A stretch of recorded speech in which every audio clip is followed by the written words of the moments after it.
আমরা কোরআন, হাদিস, ইজমা, কিয়াসের মানুষ। আমরা এক। আমাদের ভ্রাতৃত্ব, আমাদের ভালোবাসা একটা জায়গায় থাকবে।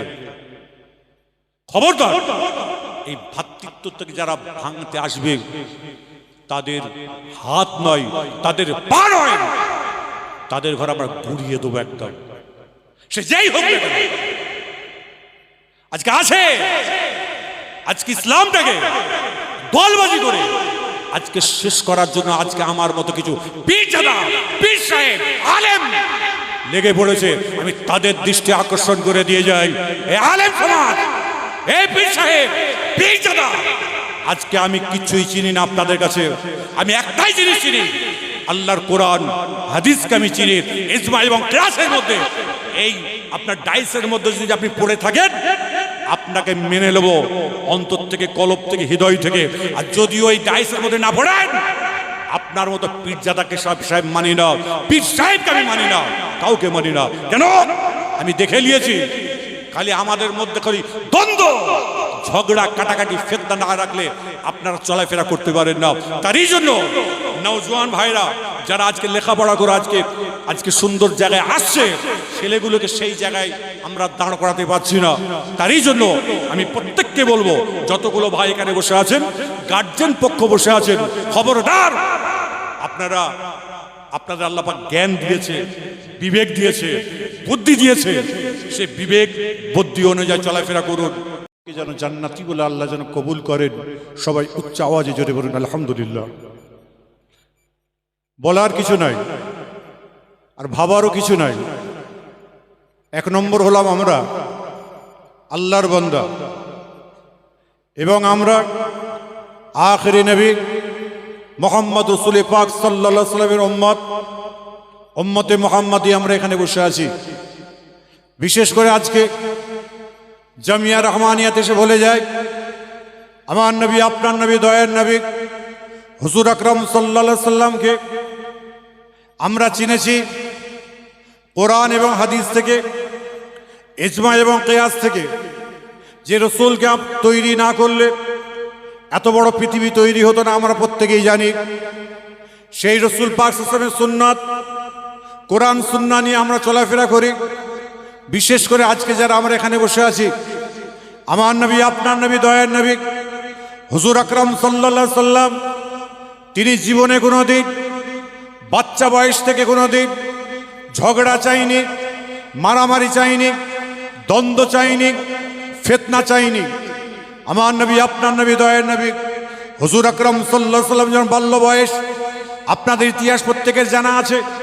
আমার রসুল পাক সাল্লাল্লাহু আলাইহি সাল্লামের দরবারে এমন সময় আমার রসুল পাকের কাছে রসুল পাক চাচা, তিনি একদিন একটা বিরাট বড় একটা আল্লাহর বাইতুল্লাহ ঘরের হাজরে আসওয়াদ পাথরকে নিয়ে যে একটা সমস্যা ঘটেছিল আপনাদের প্রত্যেকে জানা আছে। সেই সমস্যাকে যখন নিয়ে তারা যখন চারটে গোষ্ঠীর মধ্যে কন্দল হবে, মারপিট হবে, দ্বন্দ্ব হবে, এমন সময় তারা চিৎকার করে, এমন সময় রসুল পাক চাচা বলেছিল, আজকে আমরা মারপিট করব, ঠিক কথা, যে দল জিতবে সে আজকে হাজরে আসওয়াদ পাথরটাকে ওই জায়গায় নিয়ে রাখবে, ঠিক কথাই। কিন্তু আমার একটা ভাইপো আছে, তার নাম হলো মোহাম্মদ ইবনে আব্দুল্লাহ, তার চিন্তা ভাবনা হলো খুব ভালো। আমার রসুল পাক সাল্লাল্লাহু আলাইহি ওয়াসাল্লামের দরবারে গেলেন। আমার রসুল পাকের দরবারে গিয়ে, আমার রসুল পাকের কাছে গিয়ে এমন সময় বললে, ভাইপো মোহাম্মদ, আমি তোমার কাছে আসলাম।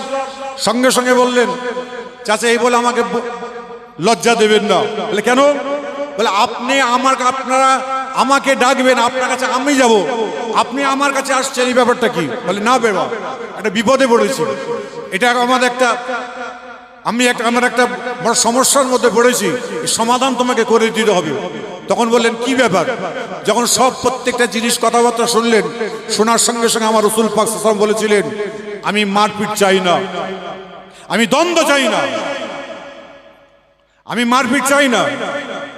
বলে এটা সমাধান হবে কি করে? তখন আমার রাসূল পাক সাল্লাল্লাহু আলাইহি ওয়াসাল্লাম বললেন, আপনারা কটা দল আছেন? বলে আমরা 4 গোষ্ঠী এখানে আছি। বলে আপনার 4 দল, প্রত্যেকে বাড়ি চলে যান।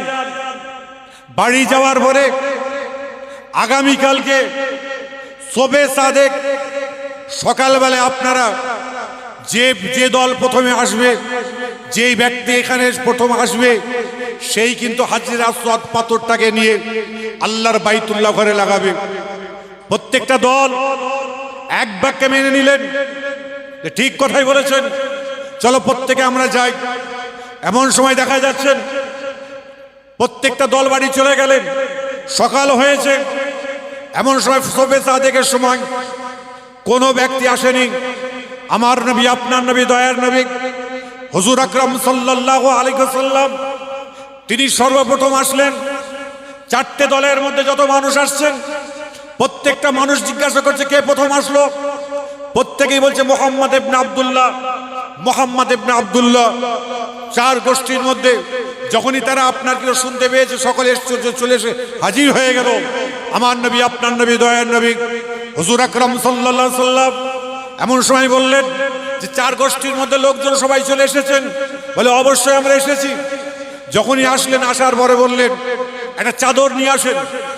চাদর নিয়ে আসার পরে আমার রাসূল পাক সাল্লাল্লাহু আলাইহি ওয়াসাল্লাম বললেন চার গোষ্ঠী যারা মেন আছেন আপনারা চারজন ধরুন। চারজন ধরার পরে বলে আরো যতজন আপনার সঙ্গী আছেন তারা আপনারা সকলে ধরুন। ধরবার পরে আমার নবী, আপনার নবী, দয়ার নবী হুজুর আকরাম সাল্লাল্লাহু আলাইহি ওয়াসাল্লাম তিনি এমন সময় বললেন এই একটা ছোট্ট কথা বলি, এই পাথরটাকে কি আমি মুহাম্মদ ইবনে আব্দুল্লাহ আপনারা যদি হুকুম দেন, আদেশ যদি দেন, তাহলে এই পাথরটাকে কি এই চাদরের মধ্যে নিয়ে রাখতে পারি? বলে অবশ্যই রাখুন। রাখার পরে সকলে মিলে একসঙ্গে গেলেন। যাওয়ার পরে আমার নবী, আপনার নবী, দয়ার নবী হুজুর আকরাম সাল্লাল্লাহু আলাইহি ওয়াসাল্লাম বললেন আপনারা যদি সকলে যদি এক বাক্যে বলেন আমি পাথরটাকে আল্লাহর কাবা ঘরে লাগাবো, সঙ্গে সঙ্গে সবাই একসঙ্গে বললেন এই মুহাম্মদ ইবনে আব্দুল্লাহ তুমি এত সুন্দর সমাধান দিতে পারো, তোমার মতো দ্বিতীয় মানুষ আমরা দেখতে পাইনি। তুমি পাথরটাকে নিয়ে তুমি ওই জায়গায় লাগিয়ে দাও। আমাদের মনের মধ্যে কোনো একটু কিঞ্চিত পরিমাণ আমাদের কষ্ট, ব্যথা, বেদনা কিছুই আমাদের নাই। আজকে মুহাম্মদ ইবনে আব্দুল্লাহ তোমার কথা দেখে, তোমার কাজ দেখে আমরা প্রত্যেকে খুশি হয়ে গেছি। আরেকবার জোরে বলা যাবে না সুবহানাল্লাহ? আজকে বাংলার মানুষ যারা এখানে বসে আছেন আজকে বলুন ফুরফুরা শরীফের মুজাদ্দিদে জামান আমিরুশ শরিয়াত আলা হযরত পীর আবু বকর সিদ্দিক রাহমাতুল্লাহ আলাইহি তানার অবদানকে আমরা এখানে ভুলতে পারি না। আল্লামা বসিরহাটি হুজুর রাহমাতুল্লাহ আলাইহি তানার অবদান আমরা ভুলতে পারি না। যত আল্লাহর ওলিরা এখানে দুনিয়ায় এসেছেন তাদের অবদান আমরা ভুলতে পারি না। আজকে বাংলার মানুষ যারা আমরা এখানে বসে আছি, গোল পাঞ্জাবি পরে বসে আছি, মাথায় গোল টুপি দিয়ে বসে আছি, মুখে দাড়ি রেখেছি, 80% আর 95% আমার ফুরফুরা শরীফ মুজাদ্দিদে জামান পীর আবু বকর সিদ্দিক রাহমাতুল্লাহর অবদান। ডক্টর শহীদুল্লাহ সাহেব বড় আলেম হয়েছিলেন, 4টে ভাষায় তিনি জ্ঞান অর্জন করেছিলেন। ফুরফুরার পীর আবু বকর সিদ্দিক রাহমাতুল্লাহ আলাইহির কাছে গিয়ে শরীয়তের শিক্ষা পেয়ে আধ্যাত্মিকতা তিনি তৈরি করে এলমে বাতিনি শিক্ষাকে তিনি আগিয়ে নিয়েছিলেন। আজকে এইভাবে আল্লামা হিন্দ হুজুর রহমতুল্লাহ থেকে শুরু করে পানিগোবরা হাফেজ সাহেব হুজুর থেকে শুরু করে যত বড় বড় মনীষীরা ছিলেন, যত বড় বড় আলেমরা ছিলেন, তারা কিন্তু ফুরফুরা পীর আবু বকর সিদ্দিক রাহমাতুল্লাহ আলাইহিকে তারা কিন্তু একভাবে দেখেছেন, এইভাবে রাস্তা দেখিয়েছেন, সেই রাস্তা ধরে গেছেন। আজকে চিন্তা করতে পারেন আসামের মুখে মুজাদ্দিদে জামান দাদা হুজুর কেবলা রহমতুল্লাহ আলাইহি আছেন, আল্লামা হিন্দ বসিরহাটে আল্লামা হুজুর রহমতুল্লাহ আলাইহি রয়েছেন, আল্লামা নেসারউদ্দিন সাহেব হুজুর রহমতুল্লাহ রয়েছেন। গরুর গাড়ি করে ইসলাম প্রচার করার জন্য এমন সময় মুজাদ্দিদে জামান দাদা হুজুর কেবলা যাচ্ছেন।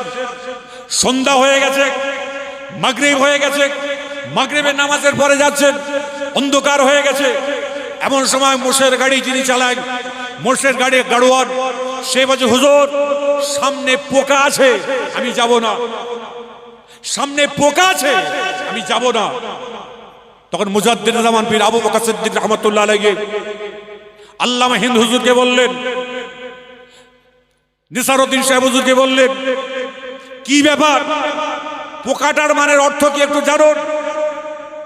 এমন সময় মুজাদ্দিদ জামান পীর আবু বকর সিদ্দিক রহমতুল্লাহ আলাইহি 2-3 মিনিট পরেই বললেন, বুঝেছি সামনে বাঘ রয়েছে, সামনে বাঘ রয়েছে, যাওয়া যাবে যাবে না। এই বসিরহাট আল্লামা হুজুরকে বললেন, মৌলানা বড় মৌলানা সাহেব নেসারউদ্দিন সাহেব, আজকের এই মোষের গাড়ির পাইলটকে, গাড়োয়ানকে মিডিলে বসাও, মিডিলে বসাও, আর আমি আবু বকর, আমি আজকে গাড়োয়ান হব। এমন সময় মুজাদ্দিদ জামান দাদা হুজুর কিবলা রহমতুল্লাহ আলাইহি মোষের গাড়িকে তাড়াচ্ছে, মোষের গাড়ি যাচ্ছে, সামনে দেখতে পাচ্ছেন দুটো বাঘ, দুদিকে রয়েছে, দুদিকে দুটো বাঘ। এমন সময় দেখা যাচ্ছে মুজাদ্দিদ জামান পীর আবু বকর সিদ্দিক রহমতুল্লাহ আলাইহির দিকে ডান দিকের বাঘটা তাকিয়ে বিড়ালকে আদর করলে যেরকম মায়া করে মুখটাকে গুজে নেয়, একটা বাঘ মাথাটাকে গুজে নিয়েছে, আর দ্বিতীয় বাঘটা আস্তে আস্তে সুরসুর করে চলে যাচ্ছে। আল্লামা হুজুর রহমতুল্লাহ আলাইহি বলছেন, অনেকটা দূরে যাওয়ার পর আমি দেখছি ওই বাঘ কিন্তু চুপচাপ মাথা হ্যাট করে রয়েছে। আমার মুজাদ্দিদ জামানের দিকে তাকাতে পারলো না, আমাদের গাড়ির দিকে, আমাদের মোষের গাড়ির দিকে তাকালো না। আরেকবার জোরে বলা যাবে না সুবহানাল্লাহ? আজকে বড় বুঝুন, আজকে আমাদের জানার দিন। সেই মুজাদ্দিদ জামান পীর আবু বকর সিদ্দিক রহমতুল্লাহ আলাইহির বাড়ি সন্তান ছিলেন, তার 5টা আওলাদ, 5 আওলাদ, তার 5 আওলাদের 32টা আওলাদ। আমি দেখেছি তাদের ভিতরে ইলম, তাদের ভিতরে আকায়েদ, তাদের ভিতরে আকীদা যেভাবে ছিল, আজকে আমরা প্রত্যেকে সেই ভারসাম্য হারিয়ে ফেলছি। তার জন্য বাংলার মানুষদের আমি সচেতন করতে এসেছি আজকে। খবরদার, আমরা আল্লাহ পাক পরওয়ারদিগার বেনিয়াজ কোরআন শরীফের মধ্যে ঘোষণা দিয়েছেন, বিসমিল্লাহির রহমানির রহিম, ওয়াতাসিমু বিহাবলিল্লাহি জামিয়া ওয়ালা তাফাররাকু। একত্ববাদ। আমাদের কোরআন কটা? এটা আওয়াজ দিয়ে বলবেন, জোরে বলবেন, কিন্তু কারোর মুখটা বন্ধ থাকে, উচ্চ আওয়াজে বলেন। কোরআন কটা? নবীর হাদিস কটা? আচ্ছা, আমাদের দেশে জোহরের নামাজ 4 রাকাত, তাই তো? ফরজ নামাজ জোহরের ফরজ কয় রাকাত? জোরে বলুন। আচ্ছা, সৌদি আরবে কয় রাকাত? 6 রাকাত, 4। সর্ব জায়গাতেই 4 তো। আমরা যে এখানে বসে আছি, আমরা এক তো নাকি? আর জোরে বলুন। হ্যাঁ, আমরা যদি এক হই, আমরা কোরআন, হাদিস, ইজমা, কিয়াসের মানুষ, আমরা এক। আমাদের ভ্রাতৃত্ব, আমাদের ভালোবাসা একটা জায়গায় থাকবে। খবরদার, এই ভ্রাতৃত্ব থেকে যারা ভাঙতে আসবে, তাদের হাত নয়, তাদের পা নয়, তাদের ঘর আমরা গুড়িয়ে দেবো একদম, সে যেই হোক। আজকে আছে, আজকে ইসলামটাকে দলবাজি করে আজকে শেষ করার জন্য আজকে আমার মতো কিছু পীরজাদা, পীর সাহেব, আলেম লেগে পড়েছে। আমি তাদের দৃষ্টি আকর্ষণ করে দিয়ে যাই, এই আলেম সমাজ, এই পীর সাহেব, পীরজাদা, আজকে আমি কিছুই চিনি না আপনাদের কাছে। আমি একটাই জিনিস চিনি, আল্লাহর কোরআন হাদিসকে আমি চিনি। ইজমা এবং কিয়াসের মধ্যে, এই আপনার ডাইসের মধ্যে যদি আপনি পড়ে থাকেন, আপনাকে মেনে নেব অন্তর থেকে, কলব থেকে, হৃদয় থেকে। আর যদি ওই ডাইসের মধ্যে না পড়েন, আপনার মতো পীরজাদাকে সাহেব মানি না, পীর সাহেবকে আমি মানি না, কাউকে মানি না। কেন? আমি দেখে নিয়েছি, খালি আমাদের মধ্যে খালি দ্বন্দ্ব, ঝগড়া, কাটাকাটি, ফেতনা না রাখলে আপনারা চলাফেরা করতে পারেন না। তারই জন্য নওজোয়ান ভাইরা যারা আজকে লেখাপড়া করে আজকে সুন্দর জায়গায় আসছে, ছেলেগুলোকে সেই জায়গায় আমরা দাঁড় করাতে পারছি না।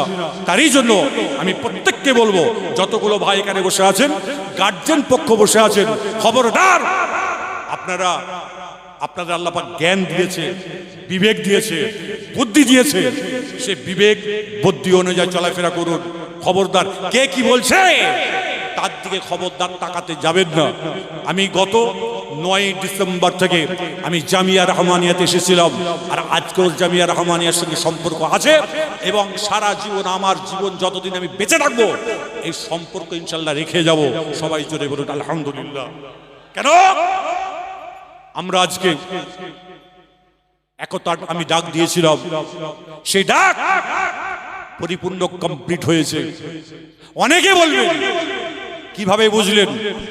মনের একতা হলো সব থেকে বড় একতা, অন্তরের একতা হলো সব থেকে বড় একতা।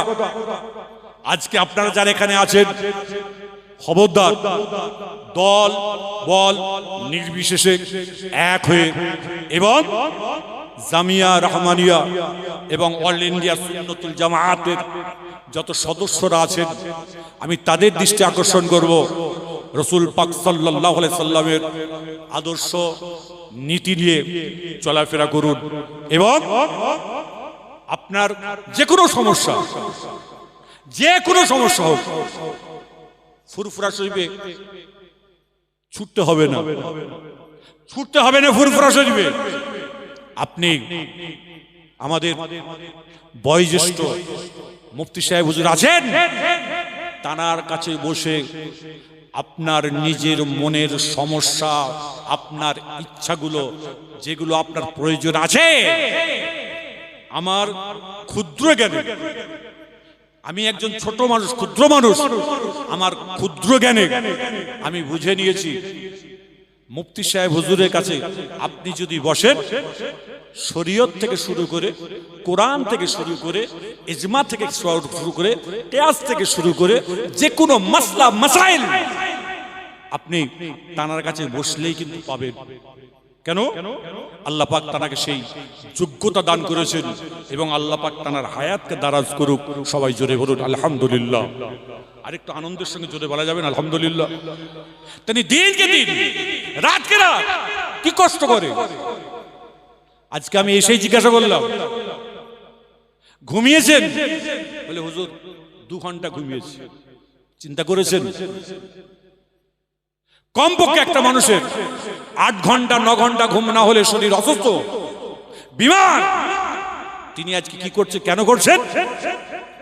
একটাই কারণ, ইসলাম যেন টিকে থাকে, শরীয়ত যেন টিকে থাকে, আকায়েদ যেন টিকে থাকে, আকীদা যেন টিকে থাকে, এবং আমরা যে আহলে সুন্নতুল জামাতের মানুষ, আমাদের ঘরে কেউ না যেন আঘাত করতে পারে। আজকে আমি বুঝতে পারছি, ফুরফুরা শরীফের টাইটেল মাদ্রাসার মুহাদ্দিস সাহেব ছিলেন মাওলানা আবুল কাসেম সিদ্দিকী রাহমাতুল্লাহ আলাইহি। তিনি দুনিয়া থেকে চলে গেছেন প্রায় 2-2.5 বছর হলো। আজকে আপনাদের জামিয়াতে এসে আমি আজকে বাই ক্যামেরা বলে যাচ্ছি, যদি কারোর কোনো মাসলা, কোনো ফতোয়ার প্রয়োজন হয়, এদিক ওদিক অনেক সময় বলেন ফুরফুরা মাদ্রাসায় যাই, ফতোয়াটা নিয়ে আসি। আজকে বাই ক্যামেরা সর্ব জায়গার মানুষ শুনতে পাচ্ছেন। আমি প্রত্যেককে বলবো, এদিক ওদিক না গিয়ে জামিয়া রহমানিয়াতে এসে মুফতি সাহেব হুজুরের কাছে ফতোয়া ফেলে দেন, উনি সঠিক উত্তরটা দিয়ে দেবেন। আরেকবার জোরে বলা যাবে না সুবহানাল্লাহ। ফুরফুরা মাদ্রাসা এখন ফতোয়া নিতে গেলে অনেক আলেম ওলামারা আছেন, এ বলে হ্যাঁ, ও বলে না, ও বলে ঠিক, ও বলে ঠিক, একদম নয়। পরিপূর্ণভাবে আজকে আপনাদের কাছে আমি স্বজ্ঞানে স্বইচ্ছাই বলে গেলাম, ফতোয়াগুলোকে সারা শরিয়ত অনুযায়ী চলবার জন্য অবশ্যই মুফতি সাহেব হুজুর তিনি যেভাবে বলবেন সেইভাবে চলার চেষ্টা করবেন। কেন? কোন মানুষের ভেতরে কি জিনিসটা কাজ করে সেটা কিন্তু মানুষের মুখ দেখলে চেনা যায়, তারই জন্য খবরদার, মারপিট নয়, দ্বন্দ্ব নয়, ঝগড়া নয়, কাটাকাটি নয়। আমরা কি ফুরফুরা শরীফ মুজাদ্দিদ জামান দাদা হুজুর কিবলাকে মানি তো নাকি? আরে জোরে বলেন, হাতটা তুলে দেখাবেন একটুখানি, প্রত্যেকে হাতটা তুলে দেখাবেন। মুজাদ্দিদ জামানকে মানি, তার 5টা আওলাদকে মানেন না? আরে জোরে বলুন, শোনেন, মুজাদ্দিদ জামান দাদা হুজুর কিবলা রাহমাতুল্লাহ আলাইহি, তাকে আপনাকে কলজে দিয়ে মানি, তার 5 আওলাদকে কলজে দিয়ে মানি। যারা বড় বড় আলেম ছিলেন, জাননেওয়ালা ছিলেন, তারা আজকে আর দুনিয়াতে নাই। আজকাল কিছু পীর যারা বেরিয়েছে, গাল গাম মুখের ভাষা জ্ঞান নেই, সেইভাবে তারা চলাফেরা করে। খবরদার ওই রকম পীর সাহেব পীর যাদের দিকে তাকাবেন না, তাকালে আপনার আমার মনে হয় কবিরা গুনাহ হতে পারে। যদি ভুল হয় দাঁড়িয়ে প্রতিবাদ করো। বাপের বেটা যদি কে থাকো, ভাই ক্যামেরা বলে যাচ্ছে, আমি কাউকে ভয় করি না, আমার আল্লাহকে ছাড়া। মুখে খালি হই হই করলে হবে? হ্যাঁ, ফতোয়ার কি জানেন আপনি? হ্যাঁ, ইসলামের কি জানেন? ইসলামে কোরআনের কি জানেন? কোরআন সম্পর্কে জানলেন না, ইসলাম সম্পর্কে জানলেন না, শরীয়ত সম্পর্কে জানলেন না। কাকে কাফের, কাকে কুফর, কাকে অমুক অমুক, আরে ফতোয়া চায়ের দোকানের মতো ফতোয়া এখন সর্ব জায়গায় শুরু হয়ে গেছে। খবরদার, আপনারা যারা এখানে বসে আছেন, আপনাদের হাতে পায়ে ধরে বলে যাই, ওইভাবে কেউ আর চলাফেরা করবেন না। আপনাদের চোখ কান খুলে আপনারা ঘুরে বেড়াবেন। আল্লাহ আপনাকে আমাকে উভয়কে আল্লাহ পাক কবুল করুক। কেন দুনিয়াতে যতদিন বেঁচে আছি ততদিন যেন আমরা কেউ কাউকে না ছেড়ে না যেতে পারি, সকলকে আপন করে নিয়ে যেন চলতে পারি। সবাই উচ্চ আওয়াজে জোরে বলুন আলহামদুলিল্লাহ। তা যাই হোক, অনেক কথাবার্তা বলেছি, আর বেশি কিছু বলবো না। আপনার আজকের দ্বিতীয় রজনী, আগামীকাল শেষ দিন, বহু মানুষ হবেন। আপনারা যারা এসেছেন পরস্পর ভাইরা আবার সকলে আসবেন, ধীর মস্তিষ্কে আপনারা বক্তব্য শুনবেন। শেষ মাত্রা মুফতি সাহেব হুজুর কি দিয়ে যাচ্ছেন সেটাও নেবেন, সেটাকে নিয়ে চলাফেরা করবেন ইনশাআল্লাহ। আল্লাহ পাক পরওয়ারদিগার বেনিয়াজ যদি হায়াতে রাখেন, সকলের জন্য দোয়া করি। শবে বারাত হয়ে গেছে, শবে বারাতের পরে আমরা এই জায়গায় হাজির হয়েছি। সামনে ফুরফুরা শরীফের ইসালে সাহেব আপনার মনে আছে, আপনার 21, 22, 23, আপনার 5, 6, 7 রমজান সকলকে আমি দাওয়াত দিয়ে গেলাম। প্রত্যেকে যাবেন, ইসালে সাহেবে যাবেন এবং সেখানে গিয়ে আমার ওখানে গিয়ে ইফতার করবেন, দাওয়াত দিয়ে গেলাম। আপনারা সকলে মুজাদ্দিদে জামান দাদা হুজুর কিবলার, এটা আমার দাওয়াত নয়, এটা মুজাদ্দিদে জামান পীর আবু বকর সিদ্দিক রাহমাতুল্লাহর দাওয়াত। সেই দাওয়াত আপনারা সকলে গ্রহণ করবেন। যে যেরকম পারে ভাবেন, মহাব্বতের সঙ্গে ভালোবাসার সঙ্গে যাবেন। খবরদার ঐক্য ঠিক রাখবেন, একতা ঠিক রাখবেন এবং পরস্পর ভাইয়েরা যারা পীর ভাই বা অল ইন্ডিয়া সুন্নতুল জামাতের ভাই হতেই পারে, মানুষ মাত্র একটুখানি দ্বিমত হতে পারে, সঙ্গে সঙ্গে আপনারা বসে সেইগুলোকে মতগুলোকে ঠিক করে নিয়ে ভাই চলবেন। এবং পরস্পর ভাই যখনই দেখা হবে, হ্যালো ভাই অমুক ভাই বলছেন, আপনি যদি বুঝতে পারেন যে আমি অমুক ভাইকে ফোন করছি, তাকে সঙ্গে সঙ্গে সালাম দেবেন। আসসালামু কাবলাল কালাম। আমার রাসূল বলছেন কথা বলার আগে তোমরা সালাম দাও। তা আপনি যখন আপনার ভাইকে যখন ফোন করবেন তখন কিন্তু সালামটা বিনিময় করবেন তাতে। এবং যদি কারোর সঙ্গে কোনোদিন অনেক দিন দেখা হয় না, যদি কারোর সঙ্গে কেউ কারোর আমার নামে আপনার নামে যদি বলে বেড়ায়, অবশ্যই আপনাদের বলে যাচ্ছি, আপনাদের এই জামিয়া রহমানিয়াতে বলে যাচ্ছি, আমার নামে কেউ যদি কোনো সমালোচনা করে, কেউ যদি কিছু বলে, অবশ্যই আমাকে বলবেন।